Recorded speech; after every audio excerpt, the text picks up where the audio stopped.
First, I would like to thank the Office of the First Lady for inviting me to be a part of this event. It is truly an honor to be here this afternoon as we celebrate women who are the heartbeat of the civil rights movement and those who continue to carry the torch today. It is women like these on stage who have inspired me and motivated and even challenged me and young women everywhere to serve our communities fearlessly. Their sacrifices have made it possible for us to achieve great things. They've helped me to realize that I too could do anything that I wanted to, regardless of my age, my race, or my gender. I am currently a sophomore at Howard University, studying political science and community development.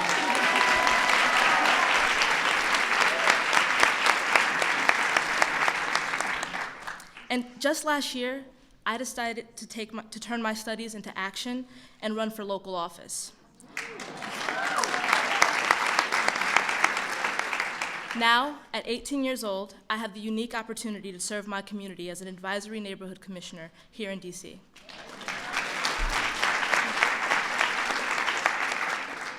I've also learned from First Lady Michelle Obama's example that it is never too early to stand up for my beliefs.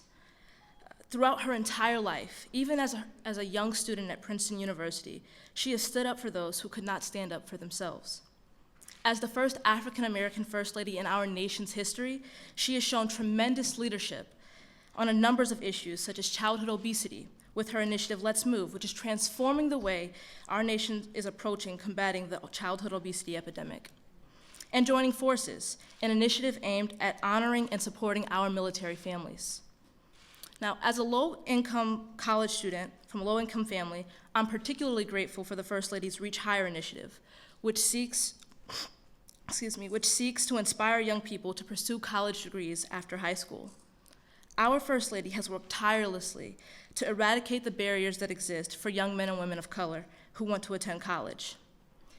We have undoubtedly come a long way, but with the challenges that lie ahead, it is more important now than ever that we have strong female leaders like the First Lady and these women on stage, strong and courageous women who are ready and willing to build upon the progress of so many who came before us. Please join me in welcoming the First Lady of the United States, Michelle Obama.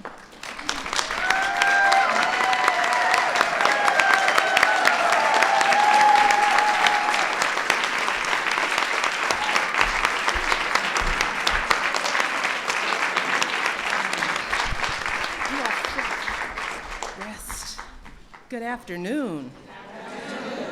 It is so good to be here with you all. This is good stuff, right?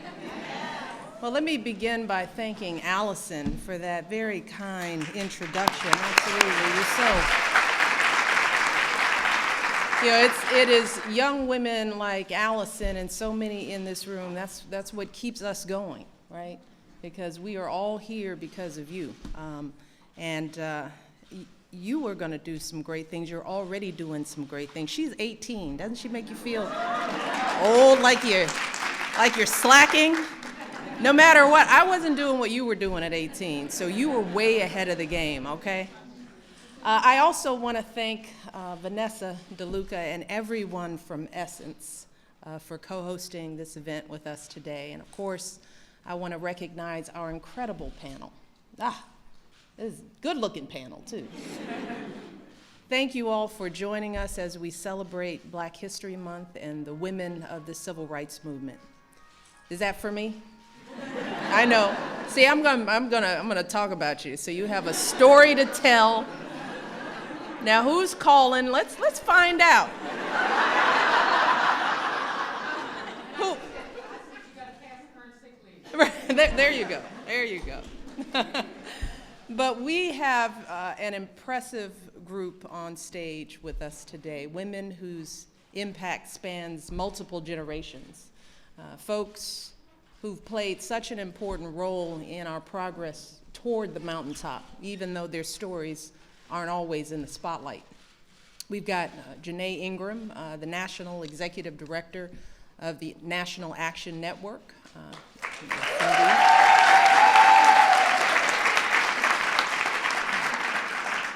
We have Chanel Hardy, the Senior Vice President for Policy at the Urban League.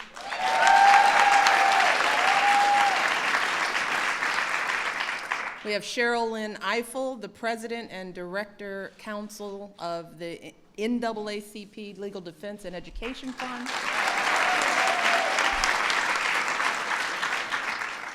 We also have the legendary reporter and trailblazer, my dance partner, Charlene Hunter Galt. See, this is Charlene. The first thing she said to me is, "I want that skirt." And I said, "Okay, after I finish." And finally, we have Carlotta Walls Lanier, the youngest member of the Little Rock Nine.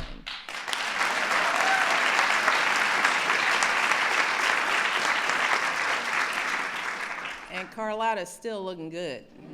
See, that's another thing, young ladies. You take care of yourself, you look like this panel up here. So, once again, let's give these extraordinary ladies a round of applause. Thank you so much for being here. These women represent many different facets and eras of the movement. They come from many different professional backgrounds, media, law, activism, so much more.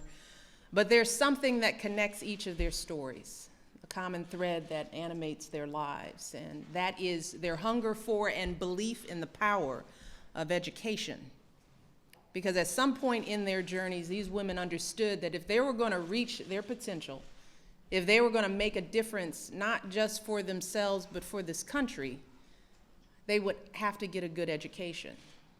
Every woman on this stage graduated from college, and some of them did it at tremendous risk to themselves and to their families. Let's take Carlotta.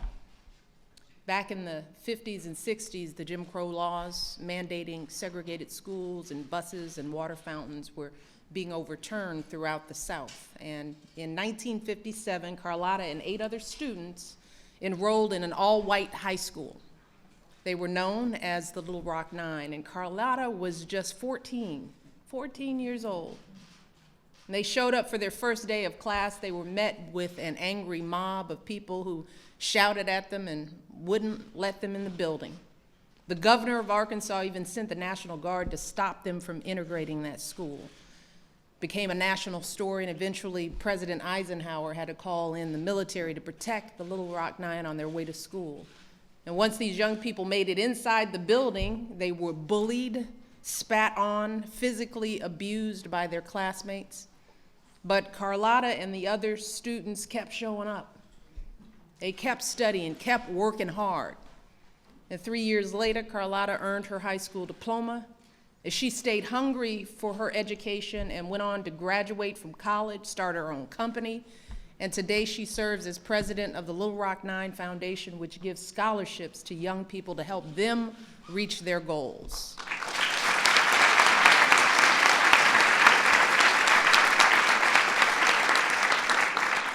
And Carlotta's not the only woman on this stage who had to risk her safety just to get an education.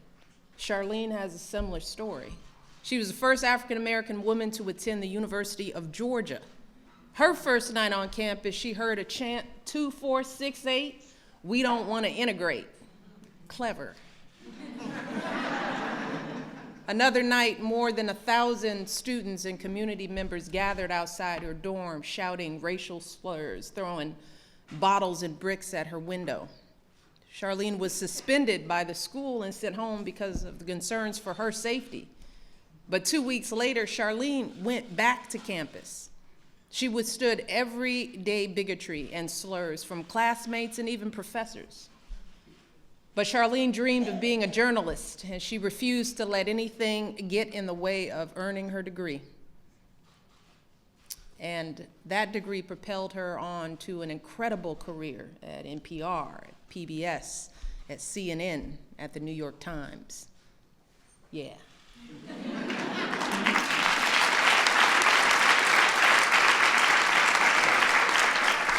I could go on and on because these are just 2 of countless stories about how folks who came before us stayed hungry for their education and paved the way for those who came after them, including me and so many in this room. And today, thanks to their sacrifice, there are no angry mobs gathering outside our schools. Nobody needs a military escort to get to class. But that doesn't mean that our children don't still face struggles when it comes to education. Too many of our young people attend crumbling schools that don't have the technology or the college prep classes or the college counseling they need to complete their education past high school. And too many of our young people can't even envision a better future for themselves. Or if they do, they aren't connecting their dreams to the education they'll need. So today, too many of the opportunities that these women fought for are going unrealized today. While we should be proud that the high school graduation rate for Black students is improving, it is still lower than just about any other group in this country. And while college graduation rates have risen for nearly every group, including African American women, the rate for African American men has flatlined. And we all know that when students fall behind in school, they fall behind in life. They are more likely to fall into unemployment and poverty and incarceration. So like many of you, I believe that education is the single most important civil rights issue that we face today. Because in the end, if we really want to solve issues like mass incarceration, poverty, racial profiling, voting rights, and the kinds of challenges that shocked so many of us over the past year, then we simply cannot afford to lose out on the potential of even one young person. We cannot allow even one more young person to fall through the cracks. Because who knows where the next great leader is going to come from, right? Who knows what mind will produce the next bold idea that will change the world? And I know the promise is out there because I've seen it with my own eyes. I've seen it in the mentees from the White House Leadership and Mentoring Initiative, some of whom are here today, my girls. Hi.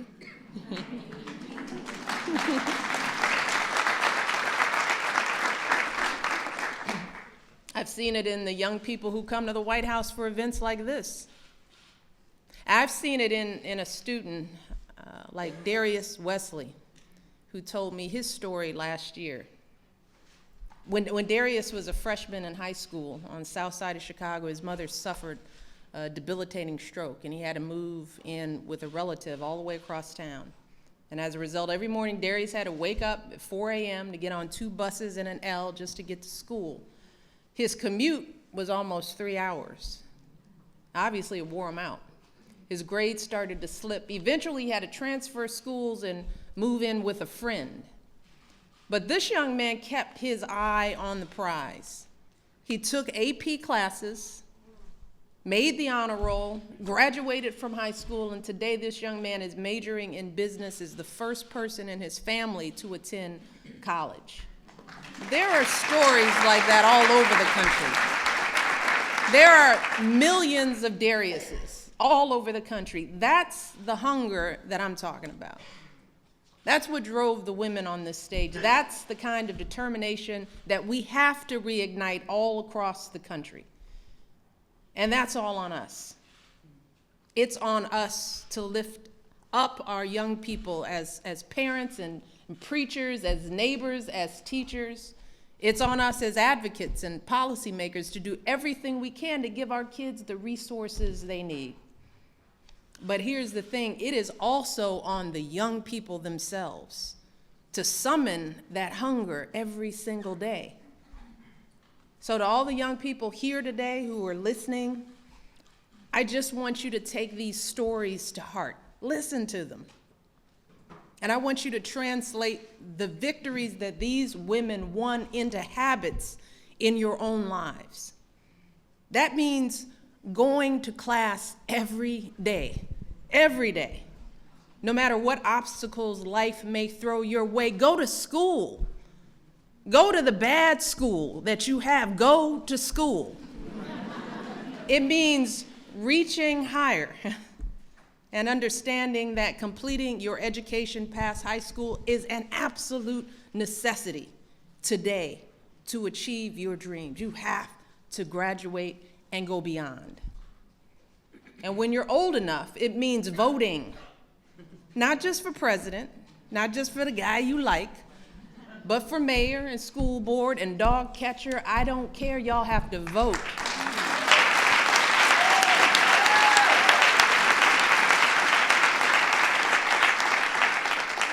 And then when you're struggling, right?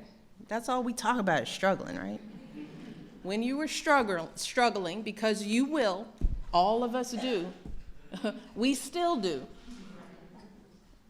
If you're worried that you're not gonna make it on to college, or you don't know how you're gonna afford it, and just don't be afraid to ask for help. Ask for help. You are not alone. Talk to somebody. Your teachers, your parents, school counselor, anyone. Because there are so many folks all around who want to help you reach your potential. And you can be that person for somebody else too. You're not too young. If you've got a friend who's not coming to school, who isn't trying their best, talk to them. Urge them to reach higher for themselves so that they can join you on a college campus one day. Then all of you can fulfill your potential and help carry forward the dreams of all those who've come before you. That's my hope for all of you, all our young people, not just during Black History Month, but every moment of every single day that you were breathing on this earth. Because I've seen your boundless promise. I've seen it, and I believe in you. Everyone in this room believes in our young people, and we love you all. You have the power to create a better future for yourselves and for our country. So just do the work. You got it? So I want to thank our panel once again for being here. It is truly an honor and a gift to have you in this house. With that, I'm going to turn it over to Vanessa, who's going to kick things off. I'm going to leave you all to behave yourselves. And I want all the young people to ask questions. You know, my crew, this is my crew. They're supposed to be asking a lot of questions. Don't be shy. When you're in a room like this, you take advantage. You raise your hand. You use your voice. Everyone here loves you, all right? And with that, Vanessa, it is all yours. Thank you, baby. Thank you, First Lady.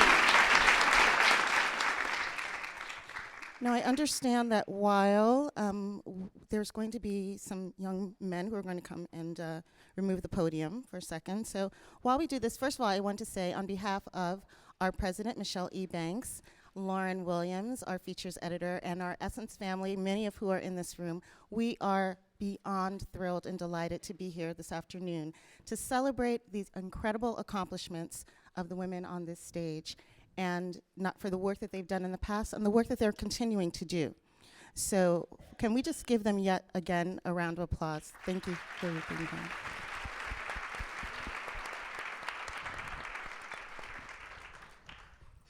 I'm going to start it off with a serious, somewhat serious question. And this is for any of you. What would people be surprised to know about your involvement in the movement? What would they be surprised to learn about the challenges you've had to face, some of the things you've encountered? This is for any of you. I'd like to speak to that. You can't hear me? Okay. One thing is that I elected to go to Little Rock Central High School. It was not a selection process, and a number of people think that we were selected. We could have been selected out of the 39 kids that elected to go. So you could call it the Jackie Robinson test, that we were probably looked at for our grades, our character, our church going, our community involvement, and so forth, that it ended up being 9 of us that attended. The other thing that most people don't really know is that my home was bombed. during that period of those 3 years. And it's not something that I really did a lot of talking about, but I have been doing that recently. How old were you when your home was bombed? When the home was bombed, I was 15. And my family, my sisters and my mother and I were there. My father was at his father's place trying to work because he was always being ostracized on his job, so he didn't have the opportunity to continue to stay employed. And he was considered by the police and the FBI as possibly bombing his own home with his family in it. So that was very traumatic for us. And unfortunately, my closest friend up the street spent 2 years of a 5-year sentence for bombing our home, which we know he did not do. So we talk about incarceration of our young men today. This thing continues. It was long before then, and long before what we're going through now. This has been a continuation of incarcerating our young men who did not get their justice. Charlene? I'm so in awe of you. Because when I went Hamilton Holmes and I desegregated University of Georgia, you heard Mrs. Obama talk about, what happened when we walked through the university gates for the first time. And you people were little people, and we were bigger people, and you were our inspiration. If you could do it, we could do it. But the other thing was, and I want to thank you, by the way, for that, and I'm going to hug you later. The other thing, though, is that people might be surprised, but while we grew up in separate and unequal circumstances, that phrase, it takes a village to raise a child, our segregated communities protected us and taught us that when they couldn't, by law, give us first-class citizenship, they gave us a first-class sense of ourselves. Right. And that village, despite the fact that all around them were things that they could not do, and they could not shop, and they could not eat in restaurants in the town or go to the regular movie theaters, but they protected us and they inspired us. So that when I told my mother, when I was about 8 or 9 years old, I'd been reading the comic strips, and I fell in love with a blue-eyed, redhead white woman named Brenda Starr. Yes? Now, some of you on the front row won't have never heard of her, but I can hear from the laughter in the room that some of you know who Brenda Starr was. And in those days, when black people were supposed to know their place, I said to my mother one day, when I grow up, I want to be like Brenda Starr. And my mother didn't say, that's not what little black girls do. A high school counselor told me that. But my mother told me, if that's what you want to do, just that simply. And I've thought about that over the years. And it was part of that notion of first-class sense of myself. My mother said, if that's what you want to do, because I think that instinctively she knew that dreams propel ambition. That's true. And my dream took me ultimately into the University of Georgia, through those mobs, and ultimately, as Zora Neale Hurston said, my journey to the horizons. And it was because that village inspired me to be, and my grandfather told my father, who then told me, get an education, boys, he said to them, because that's going to be the key to your liberation.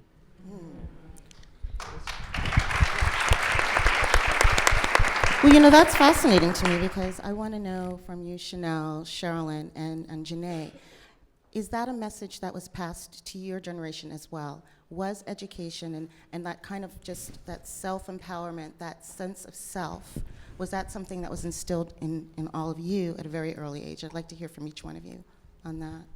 And how has that impacted on your ability to do the work that you do? So one of the things I've been saying with a lot of repetition lately has been, we all saw The Great Debaters, right? And I love the part where Denzel talks about they kept the slave body strong and they made the mind weak. And it really gets to what you were saying about that first-class sense of self. And, you know, as I think one thing that's been kind of both, I guess, validating and also kind of disheartening about doing civil rights is whenever I think that something looks like it's not right, and I'm like, let me do the research, and I do the research, I find out it's not only is it that bad, but maybe even worse. And so I keep coming back to, we are here to help you find and keep your righteous mind. And I have a kind of unique story, and I'll give a short version, and my mother's here, and very, excited that she's here. But my mother helped me keep my righteous mind because I was in a school that was eerily reminiscent of some of the schools that, we read about in the history books where, they told me and my sisters that we wouldn't be able to achieve because we were Black. And so we were miserable, and we were hating school, and my mother made a decision to homeschool us. And I don't know if you saw, there was an article I've been sharing around about this is a growing phenomenon for people who want to be able to say, we are going to not only protect our children's love of learning, but their sense of first-class self. Mm-hmm. And so I had that unique opportunity. I always feel like I have to say it's not for everyone, but I had that unique opportunity given me by my parents to say, yes, education is critical, and yes, you have that first-class sense of self. One, because you're made in the image of God, and He made you beautiful, and your brown, beautiful skin, and it wasn't just beautiful skin, it was brown, beautiful skin, was made by God. And so you can do anything that you want to do. And so when the teacher pulled me aside to take the test to place me, without telling my parents, I believe, and told me, you probably won't be able to answer all these questions, so if it gets hard, feel free to stop. I knew I could answer every question, so I was like, I don't even know why you're telling me this. I answered every question, and that comes back to, what we can control in a world that seems really crazy sometimes is what we do, and education is a key part of that.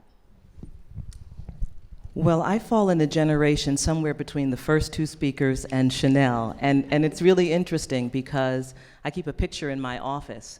It's my class picture from 1969, and I'm the only little Black girl in the picture because that year, or maybe it was just the year before, they started busing in New York. And it's interesting to hear particularly Chanel talk about the connection between education and your sense of yourself. Because I'm the youngest of 10 children. We had really no money. We believed, like many Americans, that we were middle class. And because we valued, the most important thing was education. There were no excuses around education.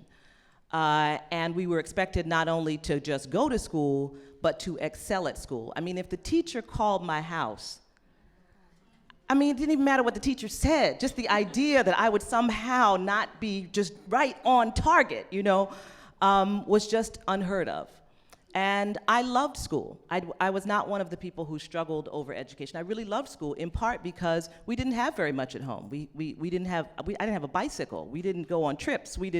It was home with your family, and then it was school. And I loved school, and I loved learning. But I think what was said here about the self-esteem is so important. We just did a report, the Legal Defense Fund just did a report on African American girls and the barriers they face in education. And there are many, and we could talk about that at some point. But one of the most important things in that report that resonated so powerfully for me is that 75% of African American girls think that they will become leaders. And 58% think of themselves as leaders. That resonated for me because I also thought of myself that way. I had no reason to, but I believed it because my parents instilled in it. My father used to say, and he was a hard man, very difficult, didn't let you go out to dances, all that stuff, but he used to say to me, you are destined for greatness. And it didn't seem that big a deal. Only when I got older and I went to college did I realize that people had dads who didn't think they could excel in school or be a lawyer. I wanted to be a civil rights lawyer from the time I was a little kid. It was never a conversation or a controversy, it was an expectation.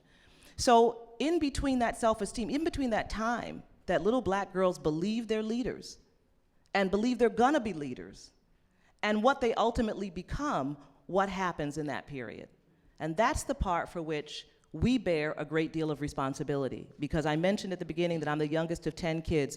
The ability of most of us to not only complete college, but to have advanced degrees, and we've got doctors and lawyers and teachers and professors and all kinds of stuff in that 10, with 2 parents who did not make it past high school, right?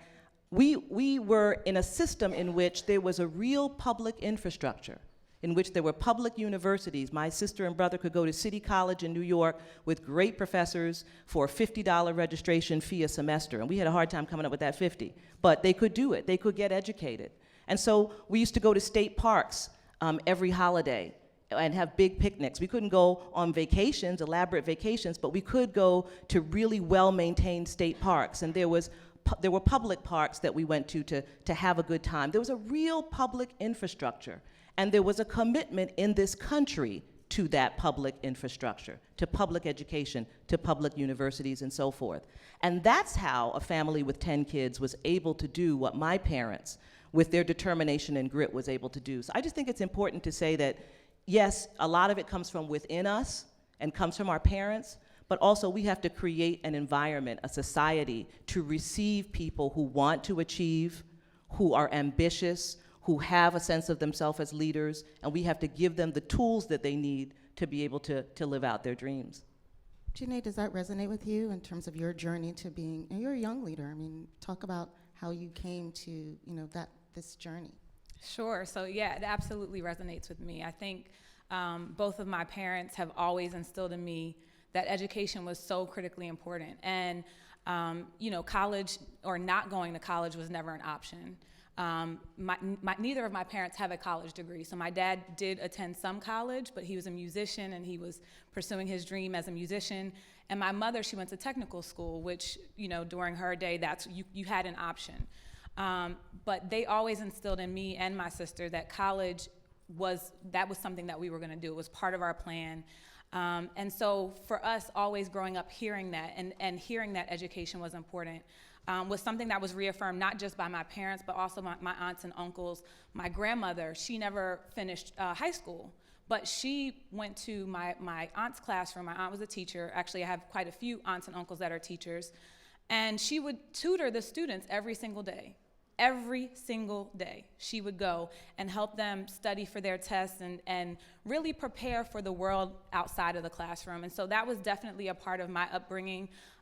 Everything was a learning opportunity. I was sharing with one of my friends that, when I take my nephew, who is 6, I make him read to me, just even everyday words.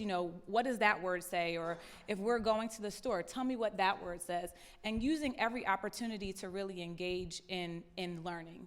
Because it is vitally important that our students are told not only that they should go on to college, but that they can do anything that they want to do. Absolutely, that's right. Well, I'd like to get you all to talk a little bit about the civil rights movement then and now, and the differences you see. Are there dramatic differences between, what you experienced, Charlene, what you experienced, Carlotta, and what's going on in Ferguson, what happened after the Eric Garner decision? Do you see parallels there, or things really very different? Vernon Jordan, whom many of you will know, didn't know him when he was making $35 a week as the young just out of law school. He helped me get into the University of Georgia. And he recently said that Martin Luther King talked about the walls of segregation came tumbling down. He said, but if you've ever looked at a construction site, when the walls come tumbling down, there's a lot of detritus and mess. Detritus is a bigger word, but mess all around. And he said, and that's a lot harder to clean up than it was to blow up the wall. And so I think that's what we are experiencing today. And it's been extremely exciting to me to see young people, black, white, out there in Ferguson and these other places. But I just want to quickly say one other thing, something that Mrs. Obama alluded to. And that is, again, going back to my segregated world. Every day was Black History Day, not once a month. Right. And we didn't put it in mothballs at the end of February, the day after my birthday, by the way. But every day, we walked into a school that was named for a race man, a freedom fighter, Henry McNeil Turner. Our arch rival was Booker T. Washington High School. And now, Little Rock. I talked to some of your students today who have just done a project about your time. And one of them was a young woman named Amory Austin, and you must know Thelma Mothershed Ware, who was one of your, who walked in with you. And she said that what she found out, she was assigned to interview one of the people from the Little Rock Nine or that period. Her aunt, Thelma Mothershed Ware, who went in with her, told her the story of that time. And she said, I said, oh my goodness, I didn't know that it was such a big deal. And yet, she said, when she talked to her classmates today, they said, why do I have to know that history? That isn't relevant to me, but it is relevant. And it has to be taught, and it's not being taught in the schools. It is not being taught. And so the young people, even if they're getting education, they're not getting some of the values and the tools that helped us change the face of the South and therefore the face of America in the world. We've got to get our Black history every day into our classrooms all over this country so that when our young people are moved to take action, they know that they can make a difference because it's happened before. Yeah. I'm well aware of the young lady that you interviewed. In fact, we were on a panel together at Johnson Library, Lyndon Johnson's library, and I was so pleased to see that how much she had grown, knowing that after finding out that her great aunt was really one of the Little Rock Nine. Unfortunately, our young people today are not familiar with the history as you have stated. And that is one of the reasons I do try to, I make the effort to speak to high schools and colleges, because for 30 years I had put this in the recesses of my mind because of the pain and so forth. But I'll never forget this young man in the back of the room after I had finished with my story, looked at me and screamed, "Why is it that I am just learning about this time in history?" And this young man was white, and he needed to know as much as our Black kids need to know about Black History Month. I came along during Negro History Week, okay? So it was just 1 week that was designed, and I hope you understand how that all started with Carter G. Woodson, because of the 2 birthdays of President Washington and President Lincoln. And then it was expanded into the month of February. And unfortunately, I had to correct a journalist who stated she couldn't understand why it was just 1 month out of the year. She didn't even know about the Negro History Week. So it has been progress, but I also say to people, we do not talk about it just in February. It should be a part of our history. It's a part of our lessons learned every day. And I refuse nowadays, if I could, I just don't make it possible to speak each time in the month of February. I said, you know, Black history is just as important in September or November as it is in February or what have you. That's right, that's right.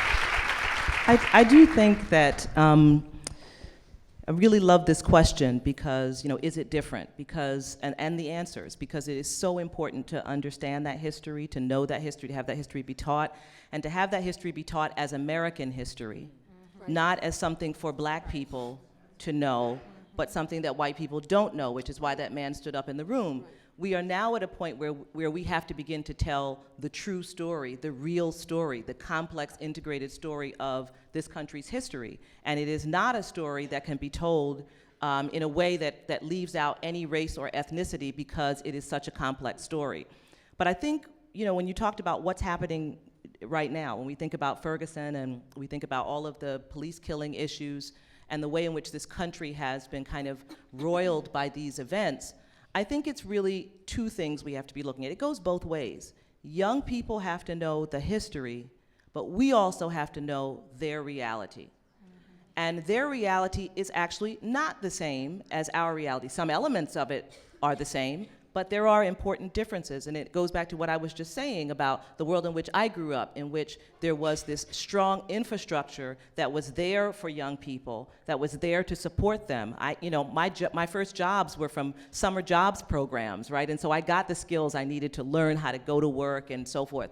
So they are living in a world in which we have removed that from them, in which we have broken the contract with them. Now, we could go back into the history about how that happened. My own belief, frankly, as it relates to the public education system, is I believe that it begins with the reaction to Brown versus Board of Education. It begins with your history. It begins with Prince Edward County, Virginia, deciding to close the schools for 5 years rather than integrate.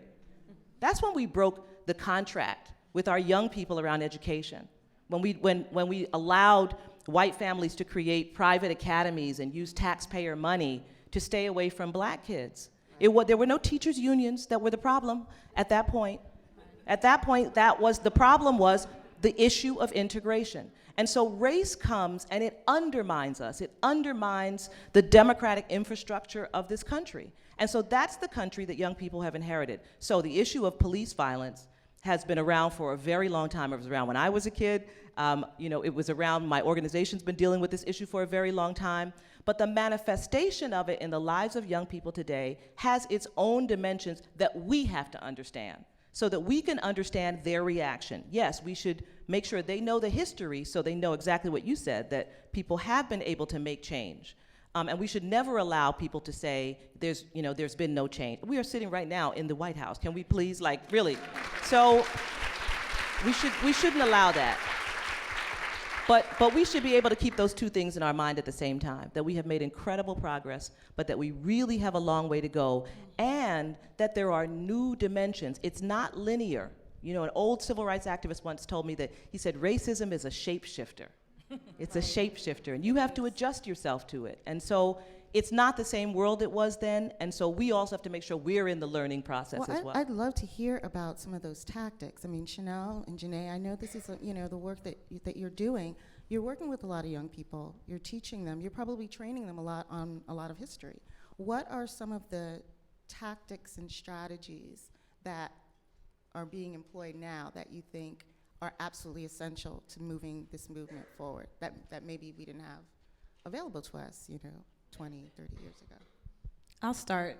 I really want to jump in on a point that Sherilyn left off on, and that is this thought that, now what are our young people facing? They're not seeing like the picture that we saw when we walked in where it said black and white, a black water fountain, a white water fountain. That's not the reality that our young people live with. So when they are confronted with situations of injustice, or when they're confronted with situations of racism, and not even just for them, for all of us, it can be very hard to try to figure out, was that a racist experience, or was that something else? Was it a gender bias? Was it, that this person just didn't like me? And so it becomes very hard to see the line in the sand. For our young people, though, what I encourage them to do is to really, National Action Network, we are a movement that is based in the model of Dr. King. And so we believe in nonviolent actions and tactics. And so our young people, that is what we train them in. We train them in how to resist different sort of regressive movements, if you will, things that want to take us back. And to do that nonviolently, but using the methods of what's become current now, die-ins. Our Youth Move director, she started with us when she was 12 years old, and she's now 16.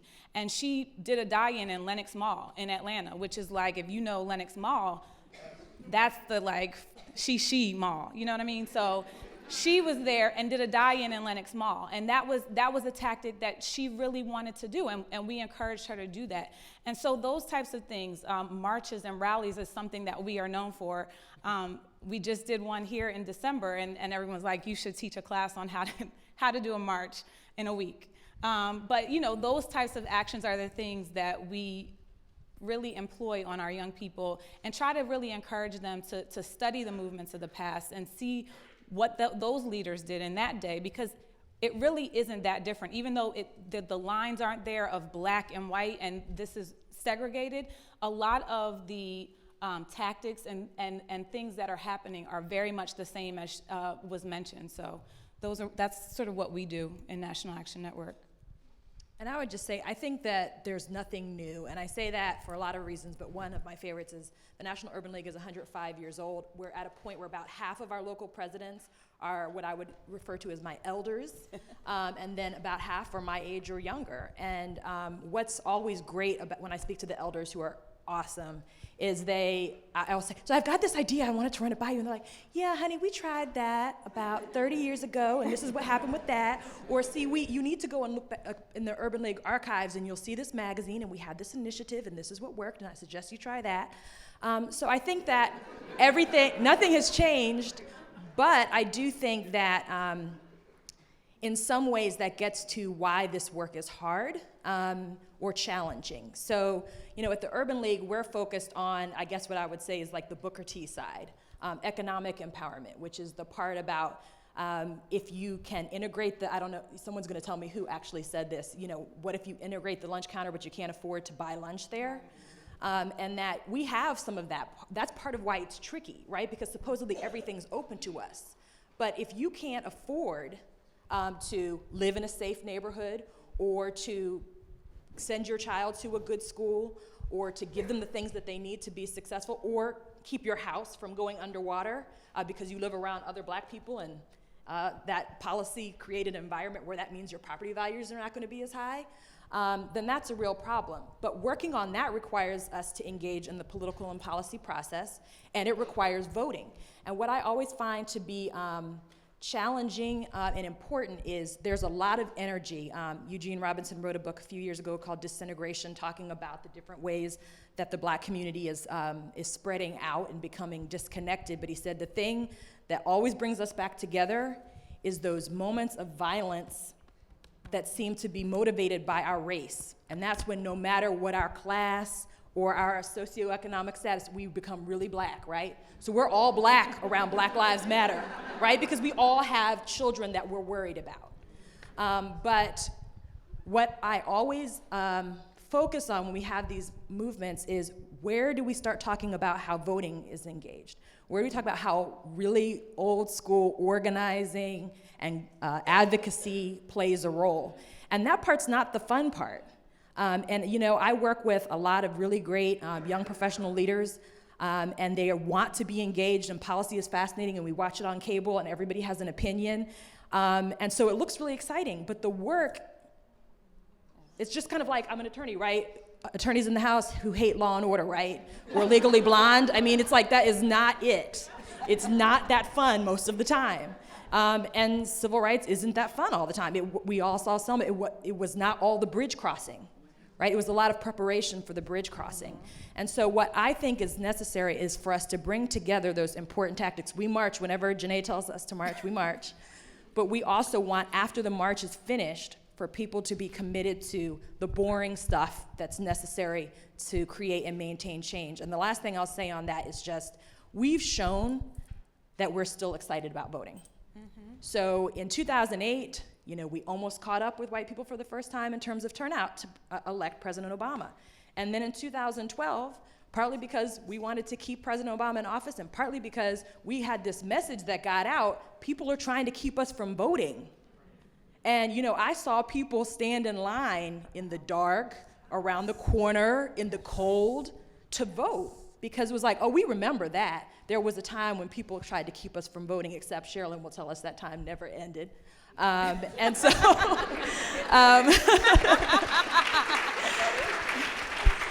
and so where we have it, where we have not seen that improvement is those every other 2-year cycles. You know, we talk about Ferguson, they play lots of games, right? Part of the reason the turnout isn't there is because you vote for the mayor in an off year, in an off month, and people don't even know it's election day.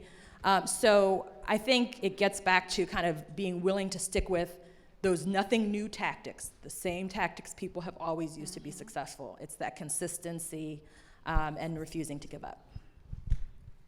Can I just push back on that for just a little bit? In that, I think that different times do call for different tactics. I mean, so speaking as a litigator, as a civil rights lawyer, we're just talking about this. Over an arc of years, I've been practicing for 25 years, but the Legal Defense Fund, we're 75 this year, so we've been doing this for a very long time. And there are changes that happen. There are changes that have happened to our courts. There's a change that's happened in the narrative around race. You know, when I was first a lawyer, the idea that there was something called reverse discrimination, right, was like, what? You know, now this is something that's like accepted. The idea that people think that that's what affirmative action is. Like, there has been a change in the narrative, a change in the judiciary, a change in our political system. If we talk about the Voting Rights Act, which always was passed and reenacted with overwhelming bipartisan support. The last time, 390 to 33 in the House, 98 to 0 in the Senate. And then, you know, our efforts over the last year to try and get a fix to the Supreme Court's decision in the Shelby case, and the way in which it's been very hard to get people to kind of get in line for it, right? So there has been a shift in the political scene, and therefore we have to be responsive to that. We have to recognize that there are other forces that have changed America too. There are economic forces that have changed America, that changed the outlook for young people. So I just think even as we respect and stick with the old tactics, we also have to be creative and inventive about the moment that we're in and be responsive to that. And I just want to say on that, also, I feel like we're always on the defense. And at some point, we have to become offensive thinkers about how we move our community forward. So, Can I speak as a journalist for a moment? Whatever else I am. We have to be informed to do any of the things that you're talking about. And I think that, you know, I have a lot of liberal friends who only watch one channel. I have other friends who are maybe not so liberal who only watch another channel. And they get all of their information from television. There are more ways to find out the kinds of things that Sherilyn is talking about, and they're all talking about. And I'm going to say this, and I probably will get fired, although I don't have a boss anymore, so I can say it. I tweeted today, I was so angry at the notion that somebody would say this president doesn't love America. And so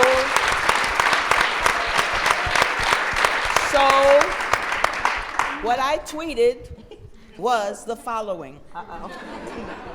Read Dreams from My Father and see what President Barack Obama owes to his mother, who was white, but who loved Black history. And she would get him up in Indonesia at 4 o'clock in the morning. Please, Mr. President, don't get upset for me telling this now.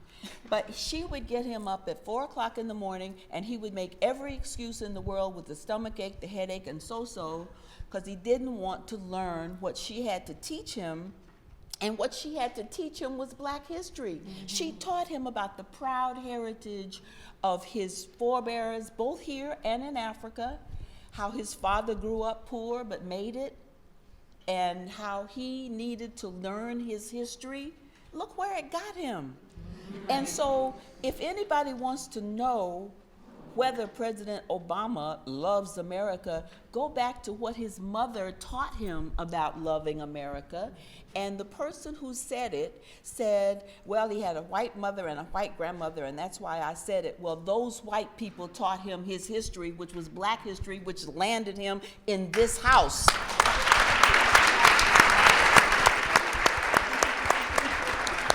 I love that you're talking about the influence and the power of a woman, to really transform lives. And I want to talk a little bit about being a woman in this movement, being a woman in the movement, as opposed to being a man in the movement. I thought it was very interesting that so many people did not realize that the hashtag Black Lives Matter was originated by 3 women of color. They almost were pushed aside. I believe Patrice is in the room. I hope she's supposed to be here. One of the Black Lives Matter founders. And it's just amazing to me how sometimes women's voices can get silenced or sidelined. And I just want to know from each of you what your experiences has been as a woman in the movement. Is there a difference when you're a woman fighting this fight versus being a man fighting this fight? Well, let me just refer people to a book called Hands on the Freedom Plow, which was written a couple of years ago, and it was about all of the women who were in the civil rights movement, who were the backbone of the movement. Eleanor Holmes Norton is sitting on the front row here. She was one of those women.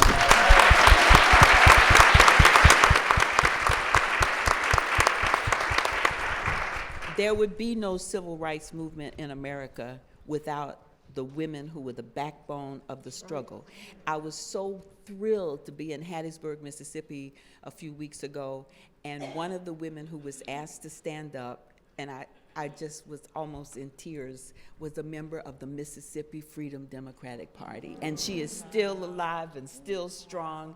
And that's the take that I think we need to, because even then they were taught that they were not in the leadership, and yet they were doing everything. And at one point, one whose name I won't mention now, when they took a position paper to talk about the role, the place of women in the movement, and this male in the movement said the only place for women in the movement is prone. And they reacted to that, and he changed his tune very quickly. But women have always been in the forefront of every struggle that we have ever had, and today, still. In fact, just piggybacking off of that one, Daisy Bates was one of those women. And she became president of the Arkansas NAACP prior to us being involved in what we were involved in. And you know how she got that position is because it was so much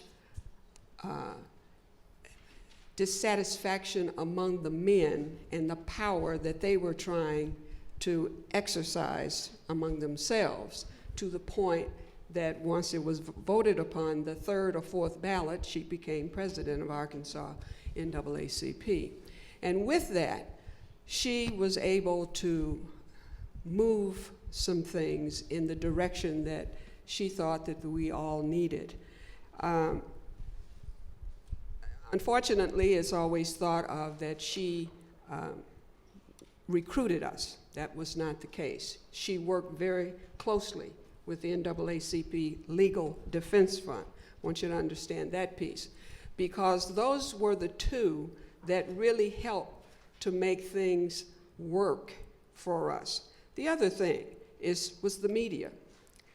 Today we get news 24/7. During my day, news was 15 minutes of national news and 15 minutes local news. She knew how to use that 15 minutes. And because of that, we were the second biggest story in the year of 1957-58. Had that not happened, President Eisenhower probably would not have sent in the 101st Airborne, because we were looking pretty bad in the world. We talked about democracy. Russia was our nemesis at the time, and that was communism. So they are thinking, you call democracy the best way to live when you have fixed bayonets on children? So that was that piece, I think, helped to make him make that military decision of sending in the 101st Airborne. But women have always been up front. Jefferson Thomas, who is now passed on, of one of the Little Rock Nine, was very upset when, after a while, he looked around and he said, where are the other fellas that said that they were going to go to school with us? It was 6 girls, 6 females, and 3 boys. So we have always stepped forward. We've always been behind our men. We have always encouraged our children, our men, and our community, and we will continue to do that. Hopefully, we will see a female in this particular house, just as we